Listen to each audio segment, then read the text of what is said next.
welcome to the Women Waves podcast. We've got some brilliant ladies on today. We've got the wonderful Claudia Blunt. We've got Katie Lynch, and we've got Charlie.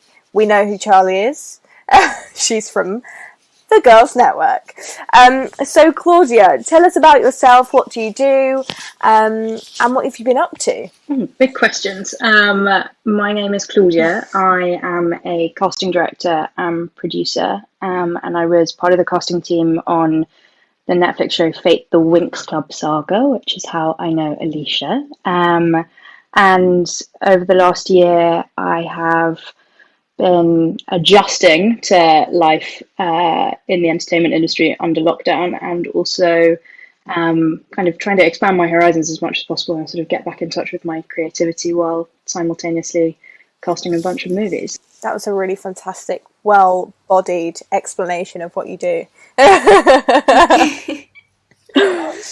And we also have Katie Lynch. Tell us who you are, what you've been up to, and what have you been doing? So, my name is Katie Lynch, and I'm currently studying in school in Year 11, but I'm almost finished very soon. I'm very interested in pursuing a career in acting or drama. I've mainly been busy with school and tests, but recently I did join a local youth theatre, which has taught me a lot and helped me develop a lot of new skills. Do you do drama at school, Katie? Yes, in Year 7 and 8, everyone has to do drama, but in Year 9, I chose drama as one of my options to keep studying the subject because I found in year 7 and 8 that I really enjoyed it, so I wanted to further study it. That's so good. I feel like with acting classes and acting schools, it's really great for getting your confidence out. So, thank you for coming on the podcast, because this is a big step in confidence, I think, being able to talk to those people. And we finally have Charlie. Tell us about yourself and what do you do? Hi, lovely to be back again. I run the Girls Network, which is a mentoring program for 14 to 19-year-old girls around the country. So girls like Katie, who's based up in Liverpool, and we match them with a professional woman over the course of a year, and they're a mentor for the girl, helping them to build skills and confidence. Also opening up opportunities and networks that the girls might otherwise not have access to, regardless of what it is they care about. So whatever they're passionate about, whatever it is they want to do, we want to help them to be ambitious for that future and then help them to realise that ambition. So, for example, with Katie, having a mentor that works in the theatre industry, we hope it's an amazing way to help open up opportunities for her and help her to be able to realise that ambition of being an actress. So that's what we do, and lovely to join you again. Yay, it's lovely to have you. Is the Girls Network, so they've got a base in Liverpool as well, that's right, isn't it, Charlie? Yeah, so we have hubs around England. We've got one in London, one in Brighton, one in Portsmouth, one in the West Mids, one in Greater Manchester, one in Merseyside, one in northeast of Tyne and Wear area, and then our newest area is in the Tees Valley. So the hope is that eventually we'll have a hub in each region in the country, so wherever a girl or young woman is, she'll be able to access mentoring or other opportunities that the network offers, with the hope that no girl or young woman is held back by gender, background, race, ethnicity, family background, whatever that is. We don't think that should be any reason to not be able to achieve the things you want to achieve. So by providing mentors, providing role models and networks and opportunities, we're hoping to level that playing field and make access to opportunities much more equitable for everybody. So, Claudia, tell us about your journey into becoming a casting director. How did it all happen?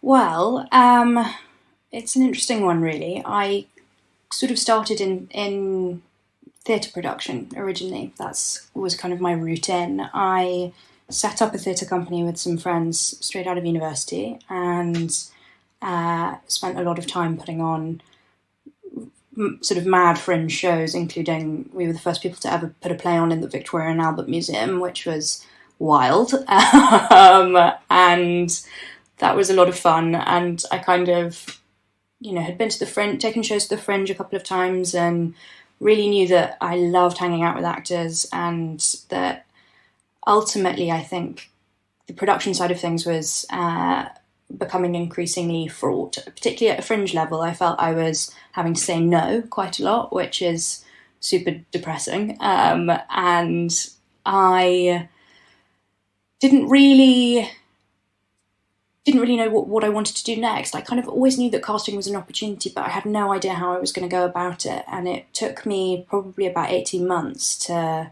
of really looking and writing to everyone and, banging down doors, hoping eventually that somebody would, take me on. And there was a lot of people said, absolutely not, with no experience, no chance, no way, absolutely not. And then eventually a friend of mine who is a talent agent, and, this is years ago now, we were both kind of pesky little assistants. She gave me a call and said, the casting director, Suzanne Smith, is looking for an assistant to come and join her team. Would you like me to give her your email? And I said, you can give her one of my kidneys if you want. I don't care. Desperate. And so I turned up and met her, and we got on like a house on fire. And I sort of knew the interview had gone relatively well because they started showing me where the tea and coffee was kept during the course of the interview. And I thought, oh, this is okay. Maybe this is all right. And then I went to get on the tube. And by the time I got back got off the tube, I had a voicemail waiting for me saying start tomorrow. And I was there for 4 years. So that's sort of how that happened, which is a boring answer. But, prior to that, there really was sort of 18 months, 2 years of me kind of crying myself to sleep at night, wondering as and when it was ever going to happen. And once it did, it's been unbelievable. I have the best job in the world, and I'm so lucky. So yeah. Do you have any favourite characters when you're casting, or any specific types of genres that you enjoy? I'm pretty greedy, if I'm honest with you. I just love my job full stop. So the ability to cast anyone doing anything is the greatest joy. But I really particularly like biopics and bringing real people's stories to life even. That is the kind of greatest gift. I'm a bit of a history nerd, so I really love to kind of do a deep dive into, an archive of somebody's life and, try and match an actor who can bring somebody, who we might know a little bit about, but not everything about, and try and find somebody with a great skill set who can capture that person and, set people's imaginations on fire, really. So that's probably my main preference, but that's just simply because it tickles all of my nerdy senses. But frankly, I will cast anybody doing anything. It's quite a creative process, I guess, isn't it? As well with casting, do you ever find yourself getting into the character to try and work out who's the best person for it? Alicia might be better placed to answer this than me. I think you have to really, in order to succeed in this job, you have to have a level of understanding and a level of empathy with whatever character you're casting. So that really requires a deep dive into the written material. And one of the greatest privileges of getting to do what I do is that sometimes you're, one of a handful of people who get to see the script right at the outset of the creative process. And you see it go through every single draft, and you see these characters change, and the thought process that the writer goes through to bring these characters to life. And then it is the most astonishing position of trust that you're put in to make it go from kind of a thought into a real person. And so, yes, I think a lot of that is kind of trying to get under the skin of the character as it's written on the page, but also having the skill set to make sure that you've got a kind of sixth sense about which actors are going to have a shorthand with that material and be able to really elevate it from just something that might be brilliant written on the page, but to make it totally exemplary when the words are spoken aloud, and that is magic. I've yet to find anything like it in life. The feeling of somebody completely bringing text to life, and taking you by surprise. And I might have read the scene 50, 60 times in an audition, and then one person will walk in and absolutely blow your socks off, and it's brilliant. Yeah, amazing. Oh, that's so cool. What a cool job. Yeah, it's fun. It's fun. Very, very lucky. Did you ever want to act at all?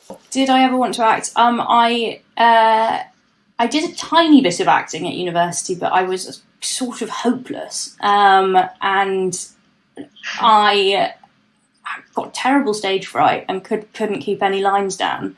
So what I realised is that in my job now, I get to do a little bit of acting, enough that I'm comfortable with, but I also always get to have the script in my hand, which is sort of iconic, really, if you are not good at keeping lines down. But no, I had no ambitions really to act. I think lots of casting directors, are former actors or whatever, but I kind of had this sort of nerdy sixth sense that this is what I wanted to do. I used to get on the tube and try and cast Pride and Prejudice from people who were in the tube.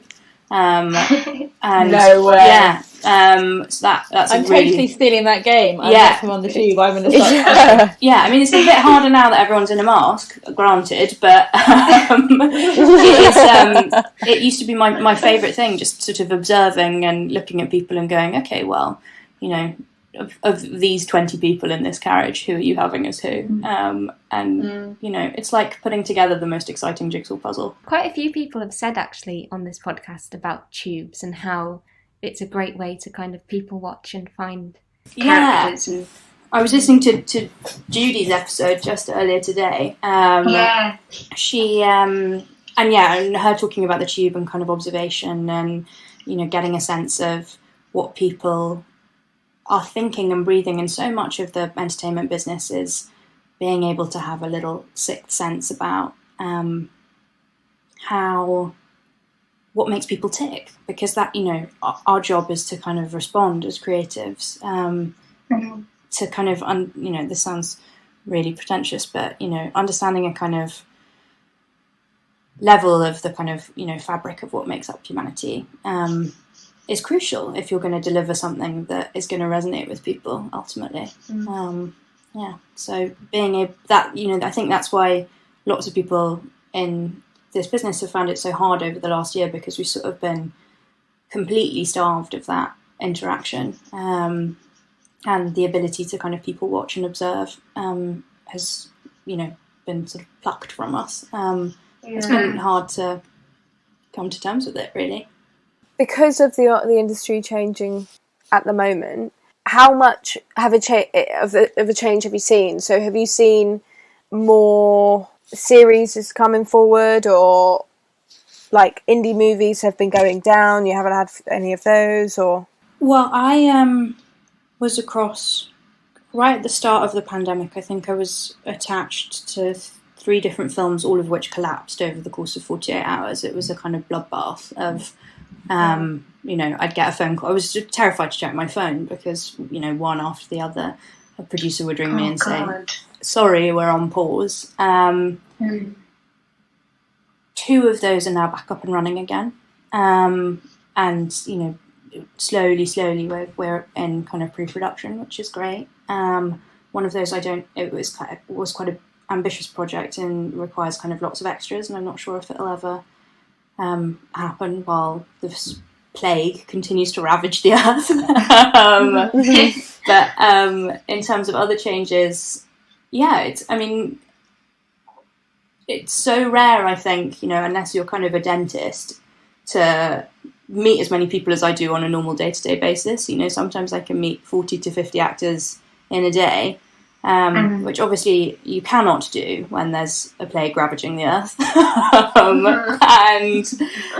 And that's been the hardest thing, is the shift to kind of seeing people online. And as sure Alicia will tell you, you get so used to seeing certain people over and over again who you're desperate to get a job for, and for whatever reason it might not work out, but they're walking through your office once every 3 months, and it's a sort of, there is a really big family atmosphere, and suddenly everyone was gone, and people who I was used to seeing all the time and being able to kind of give a hug to and catch up with were suddenly not there. It was bizarre. These people who had really been the kind of rhythm of my working life, actors who I'd really championed and was really excited by. There's no reason for you to ring them up and ask them to go for a walk, is there? But sometimes kind of you think, actually normally I see you sort of once every 8 weeks. There's a kind of footfall of people coming through the door.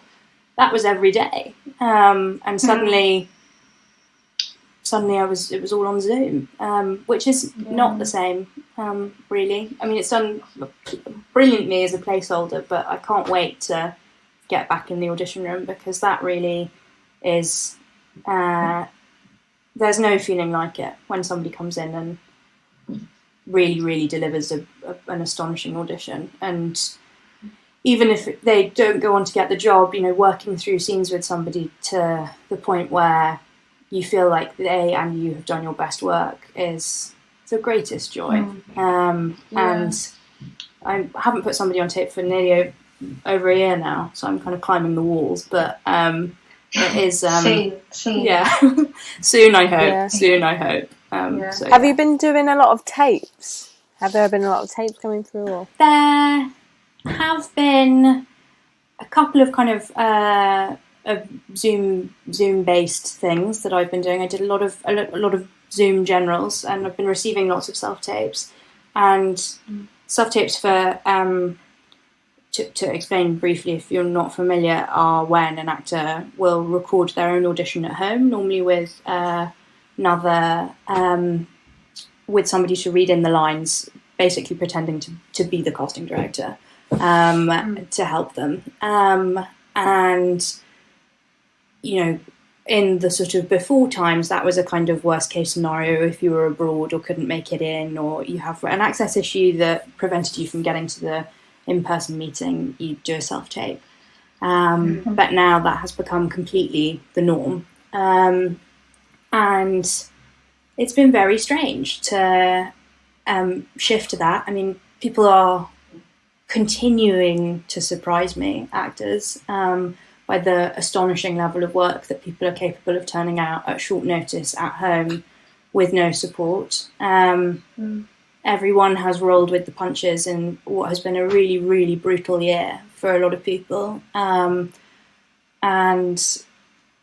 it's been, absolutely amazing to see. And, I've cast people from self-tape before, but now to see people continually turning out really brilliant work does make me fear for my job. I mean, I am quite worried that I'm now going to be totally redundant and that we'll never go back to in-person auditions. I feel like so needed.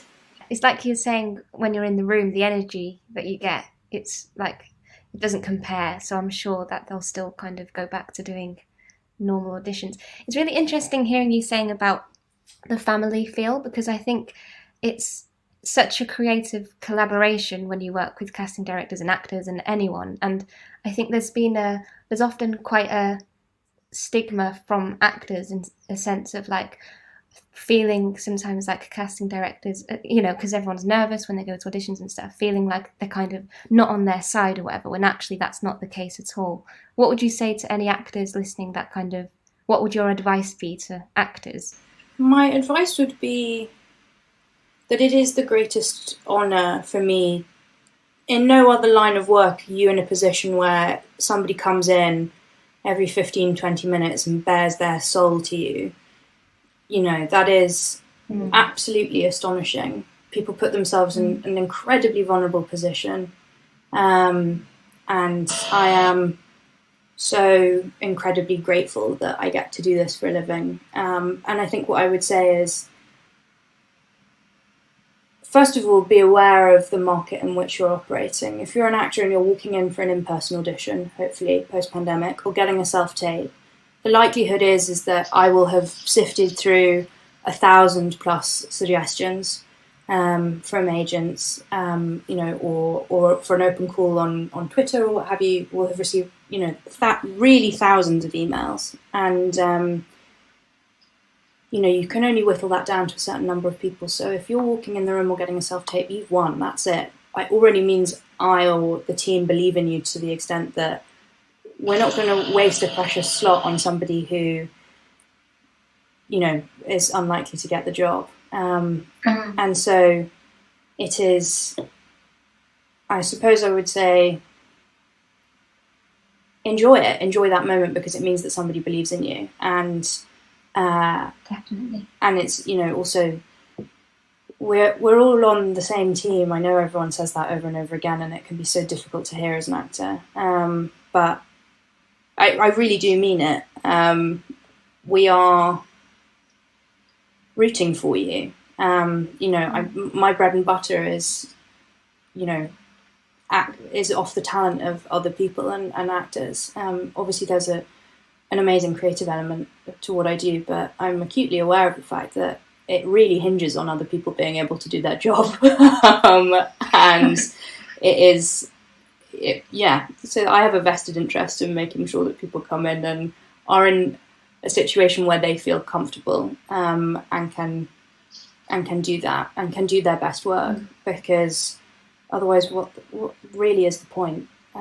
If you're creating a hostile environment, and there are some audition horror stories out there, but fundamentally we're all human beings, and we all need to operate on a level where we feel like I can do my best work and the actor can do their best work. So yeah. Does that make sense? Definitely. Yeah, it does.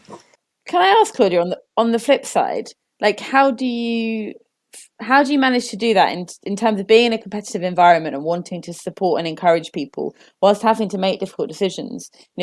For us, we've got lots of mentors supporting young people, trying to encourage them when sometimes they won't always succeed in the things they try. Are there things that you find are really sort of good ways of encouraging people despite that competitive environment? It's a great question. I think I would say that every opportunity that comes your way as an actor, if that's to kind of meet a casting director, meet a director, a producer, through the audition process or otherwise, is an opportunity. And the last year has really shown us that when all of that disappears, and suddenly the rug is kind of pulled out from underneath your feet, how important that is going forward, and that we should treat it with the respect that it deserves.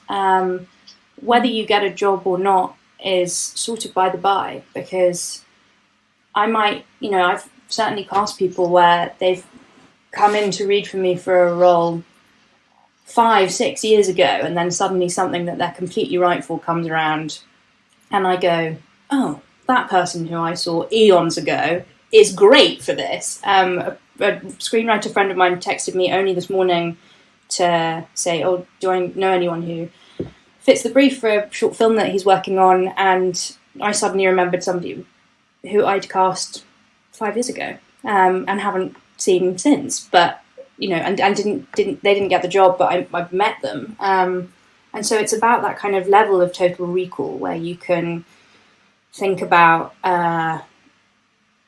committing people to memory and knowing and banking them, which is what an audition gives you the opportunity to do, right? Which is to make an introduction and to sort of cement yourself in somebody's memory. And I would be exactly as you said, Charlie. That it's so incredibly competitive, this business, and when I'm confronted with the numbers of people who are suggested, there's no way that you can always give everyone an opportunity. But what you can do is, and what I would say to any actors listening, is perseverance is so key. I think if you are waking up every day and thinking and practicing your Oscar acceptance speech, or thinking only about taking the curtain call at the National, then this is the right job. Don't stop. This year has been brutal. It has been a complete bloodbath, because the very reason that most people get out of bed in the morning and those opportunities have really disappeared for while everything kind of shut down. And I've heard from lots of actors reaching out to me saying, oh, I don't know if I can do this anymore. And, I've had those wobbles as well, going, oh gosh, really, is this the right industry? It's so volatile. I'm not a key worker. What am I really contributing? And the fact is that being able to hold a mirror up to society and go, this is what the world looks like, is such a privilege. I'm constantly aware of the fact that there will be people out there who might not have seen themselves on screen before, and I get to help craft that, and that's astonishing. It really is magic. To know that somebody might, I certainly remember as a teenager thinking, I'm obsessed with film and TV, and watching shows and thinking, God, that's a character I really see myself in. I've been rewatching, which I think lots of people have done over the course of the pandemic, is old shows that they've that fell in love with before. I think it's an anxiety thing, because there's a comfort in knowing what's coming in this mad, uncertain world we live in. So I've been watching Grey's Anatomy, and remembered the first time I ever watched it and thinking, wow, here is an ensemble of women, none of whom really need to apologise for the fact that they're vulnerable or front-footed. Shonda Rhimes is the greatest gift to the television industry of the last 20 years, probably. But she put together an ensemble in that show which is just electrifying. And the character of Christina Yang is brilliant. She makes no apologies for the fact that she's young and clever and ambitious, and we see that so rarely on screen. And I remember watching it as a teenager and thinking, okay, it'll be okay. You can do this. And that's the magic of what we get to do, is tell the stories of brilliant people, which somewhere there's a spotty teenager watching it going, okay, well, one day I can be bold and ambitious and front-footed. And I think happily we're seeing a kind of seismic change in the way that women are represented on screen, and that's fantastic. And part of the great thing about working as part of the casting team under the amazing Kate Ringsell on Winx that Alicia is in, was that there we got to craft an ensemble of young women who were already very firm fan favourites, in that the cartoon on which it is based is immensely popular, and I feel so grateful to be able to put an all-female ensemble together on screen, under Kate's amazing leadership. That is brilliant, and it's what I got into the game to do. Really, was to be able to show people that we can tell these stories in a kind of amazing, creative way, and also that people's performances can resonate with an audience and pull on heartstrings. And I think that's brilliant.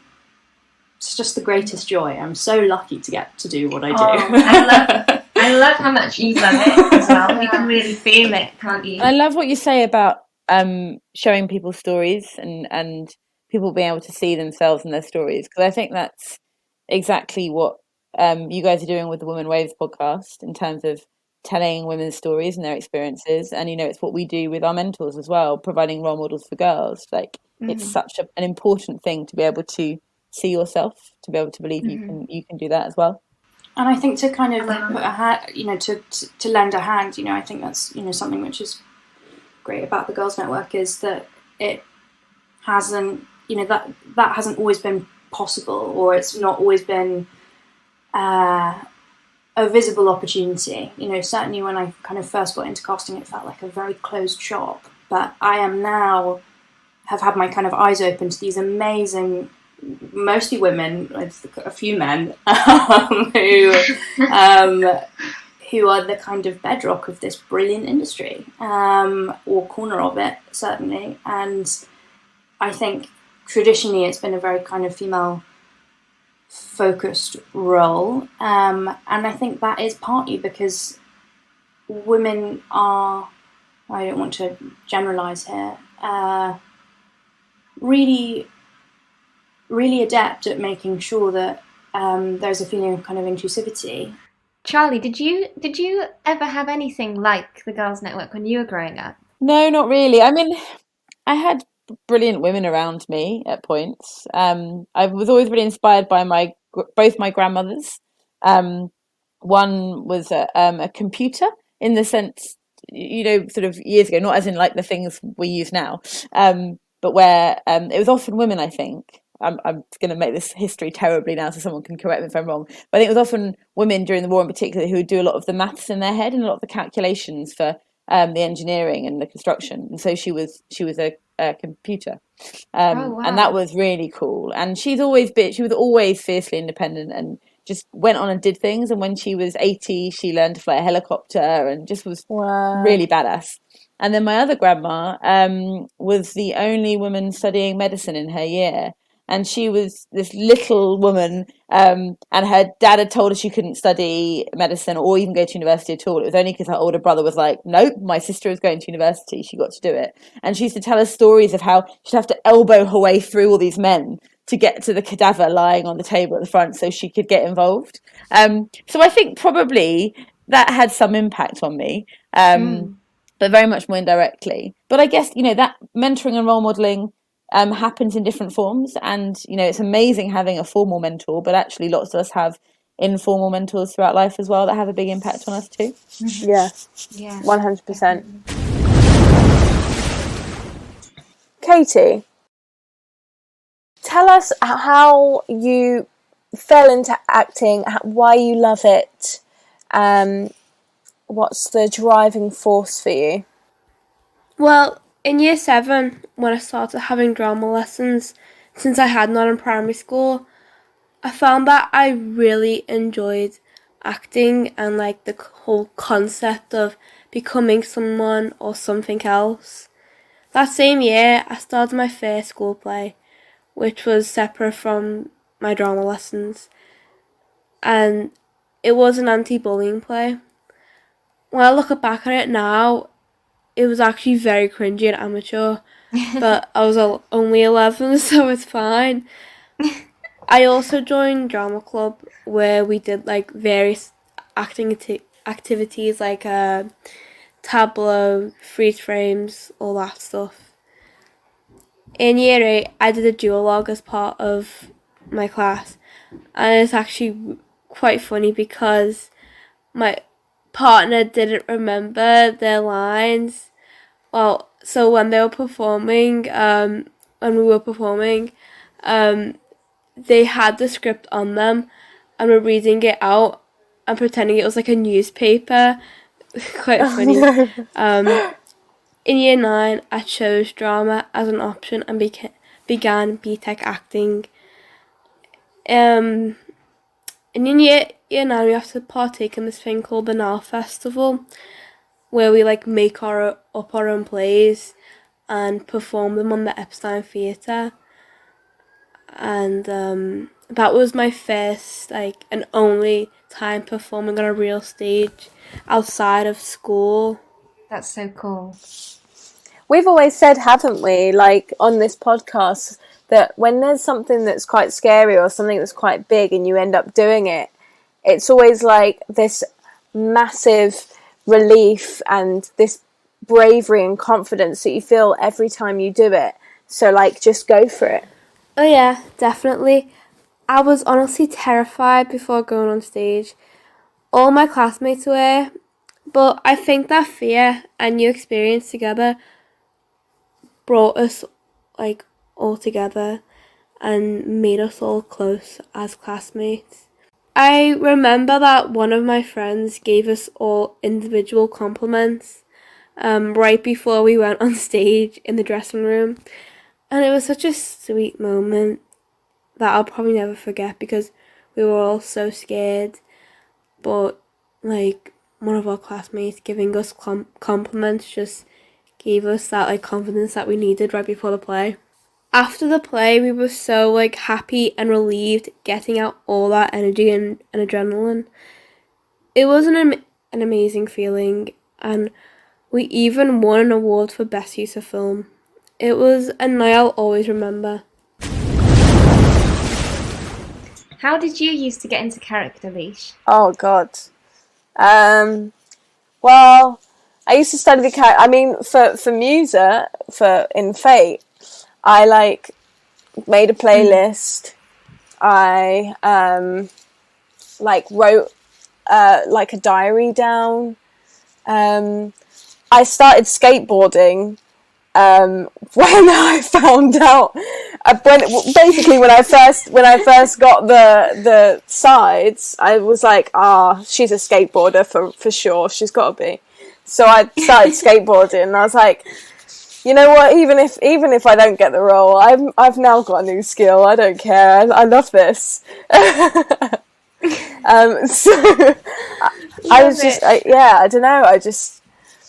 I try and do more things physically, because I'm not very good at like, I need to do physical stuff, because it just doesn't go in otherwise. You were saying before, which kind of goes back to what you were saying as well, Claudia, with like auditioning. It's almost like that is the fun part, and that's the part that, like, you know, once you get an audition, that's what you should enjoy, and then if you get the part, that's a bonus. But enjoying the actual process, and like you said, learning to skate and that type of stuff, it can be fun, and I think that's the thing to remember, is to enjoy it. Absolutely, it has to be fun. It's your job to play. I mean, could there be anything better than being able to get out of bed every morning and, you know, invent and create in the most amazing organic way, and work with really brilliant creatives to help bring a character to life? You know, it's a team sport. You know, TV, film, and theatre making. It requires so many different people to bring a level of expertise.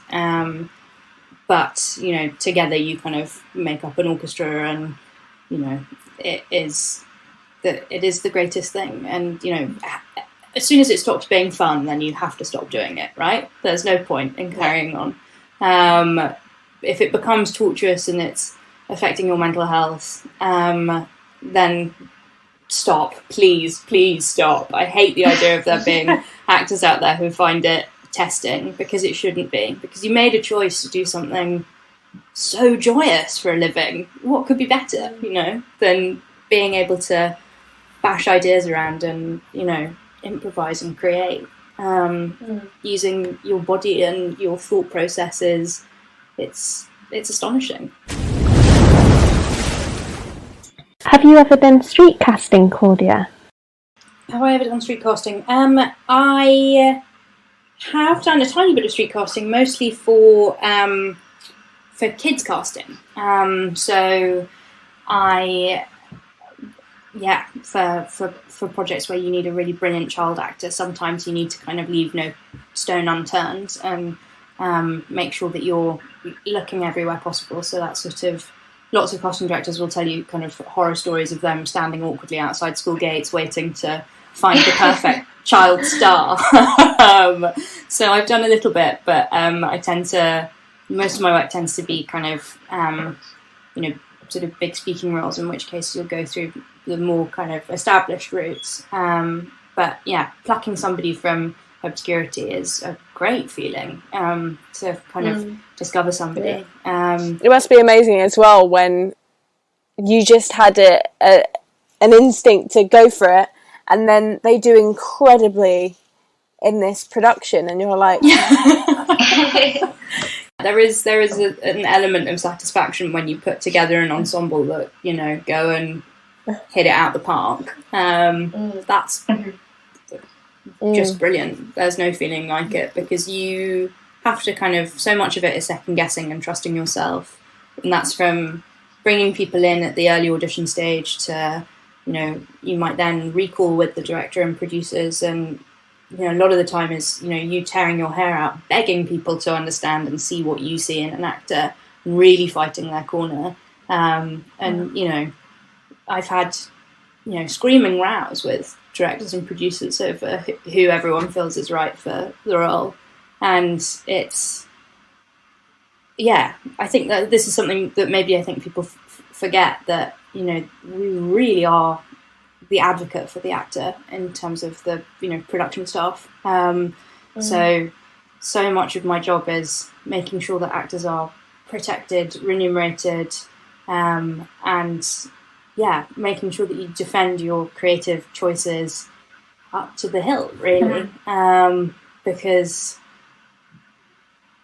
otherwise what would be the point in doing this for a living, if you're not prepared to kind of champion people. And I think there's a real kind of sad misconception about casting directors having to say no all the time, or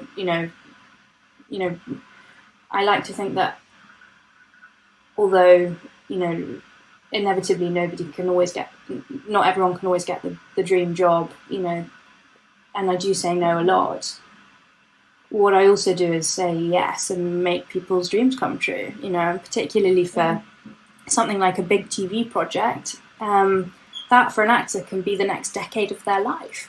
It can really, shape what happens to them going forward. So it's a big decision, and you have to be really confident in who you're bringing in, and also that they're going to go off and be a really great team player, and be sort of an ambassador for their school. It's always something I was told as a kid when you went on a school trip. You must be an ambassador for your school. But it's true, if I'm sending somebody off to the other side of the world to work with people who I might not have met, I need to really trust that actor, and that they're not going to go off and be horrible to everyone.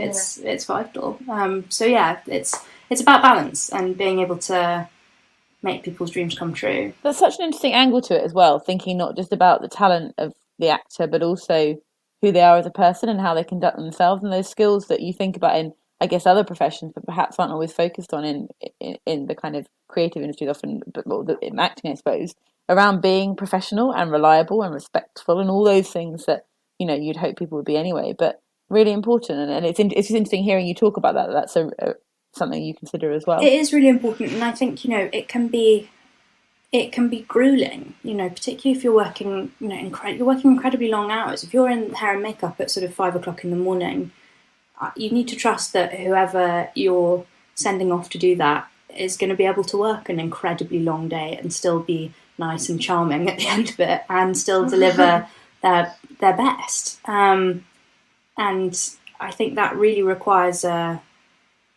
all-round understanding of not only how talented and the actor's ability to kind of bring a character to life, but also how they're going to complement what is a really big machine.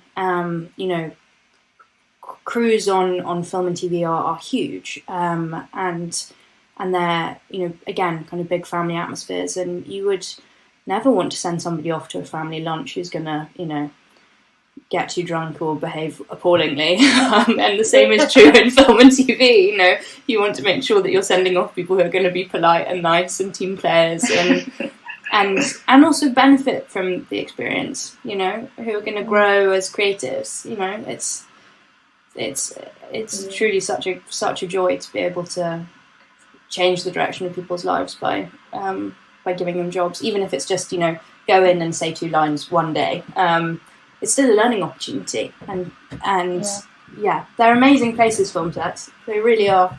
A lot of magic happens, and theatres. And I guess you start to build networks and get to know people, right? You might go on set and say 2 lines, but you might meet people there that then help you to shape your career going forwards and share opportunities with you. Exactly. And I think that's one of the most astonishing things about this industry is the fact that overwhelmingly people are really willing to help, and even amongst my kind of astonishing casting director colleagues, I can call people up and say, oh, listen, I know we don't really know each other, but I've got a problem with this, what do you think? And 9 times out of 10 people are really receptive to lending their help and advice, and that is brilliant. We're so lucky, and you're quite right, Charlie. It's it is about building a network that people can then go on to rely on further down the line. And that, I think, is a skill which is really transferable even outside of entertainment. And should, I think, which is what's astonishing about the Girls Network, is as women we're pretty bad at it generally, asking for help or looking for people to mentor us in whatever capacity. And networking particularly, used to strike fear into my heart if I had to go to an industry event, that I would be sort of sat there mute in the corner, not knowing what to say to anyone. And I think the important thing is that we're changing that now, and that as women we feel comfortable to be able to take up space and to let our voices be heard, and that your opinion matters. And that really is the crux of it for me. That we inspire a kind of generation of young women to go on and feel like you can be part of the conversation and you can shape that conversation, so that it resonates with you. Are you looking to get an agent, or are you looking to work more by yourself at the moment and try and do some more theatre acting with the company that you're in at the moment? I'm mostly independent at the moment. I'm not looking for an agent right now. I'm just sort of seeing where life takes me, and I'm young, so I value my freedom. I'm enjoying being involved in a youth theatre. I want to focus on that and starting sixth form this year. Yeah, that's the way to go, I think. It's so good. I just feel like when you're all so confident and you love something, when you're in a nice group of people who love the same thing, you then be able to create something that you'll all love and be able to share, and you'll just have a great time doing it, and that's the way it should be. I think you've got a great network now, so it will only continue getting better for sure. Claudia, how can we advance female empowerment within the entertainment industry? That's a nice, easy question to answer, isn't it?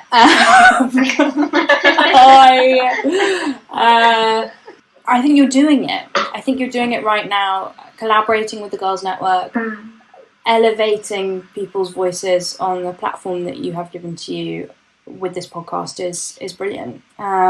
It starts from the bottom up, and it really requires everyone to kind of play a role in making sure that, first of all, there's an element of visibility about what it is to work in entertainment. So opportunities like this are great. I was incredibly nervous to come in and talk to you all, but I sort of thought, actually, Claudia, put your big girl pants on and remember that, this is really important, and that actually if I'd had the opportunity to listen to a casting director explain a bit about what they do for a living, it would have really helped me when I was on the start of my journey. And I think a lot of what we can do is really about, as we were talking about earlier, making sure that you take up space and include yourself in the conversation. There is absolutely no reason for it now why anyone should feel that they are less than or not entitled to stand up for themselves, or indeed what it is that makes them tick creatively. What we've seen this year with, just even the films that are, that have been nominated for Best Picture at the Oscars, that the most female-centric narratives that we've seen in a really long time, and that's because people respond to them. People respond to these stories. So if you are inclined to write, then write. I think it's really important that we tell stories which are vital and exciting, not only for women, but for kind of across the board. Take up space, write, tell your story, and remember that it needs to be heard, irrespective of where you fit in the kind of great machine that is the industry. Say no, and never, ever apologise for being young, a woman, clever and ambitious, because those are, you will be told a lot that those are kind of problematic things to be, but together they are gold dust, and they are what makes a brilliant creative. So keep going would be my advice. When you've got people coming into your room to audition, what would you say that you're looking for? It can be quite nerve-wracking to go in.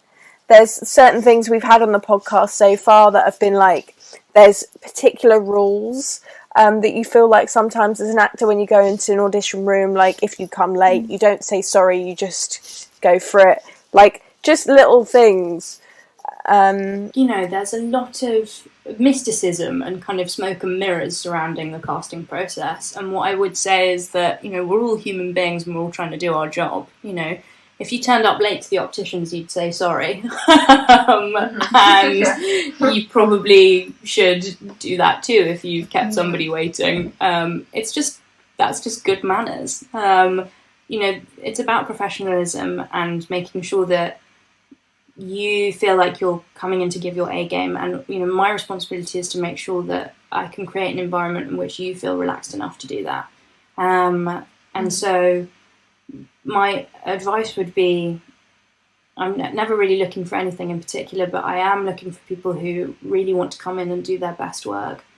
It's so obvious when somebody walks in and their heart isn't in it, or they've rushed on the tube, or they, have you'd be surprised the amount of times that I meet people who I know have told themselves, I've not got a chance in hell of doing this and getting this role, but I'll give it a go anyway and I'll turn up. And actually, that's the most disheartening thing ever, is then having to, in the room, convince somebody that they are worthy of this opportunity and that they can do it. So the biggest hurdle is your own brain, really, as an actor.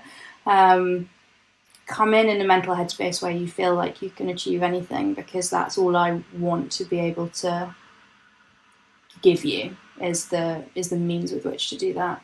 And that's the hardest mental hurdle to jump, really, when you're racked with nerves. But it makes my job so much easier if I know that I'm collaborating with somebody who has a strong sense of belief in themselves, because it means that we can work through the scenes together and create something really great at the end of it.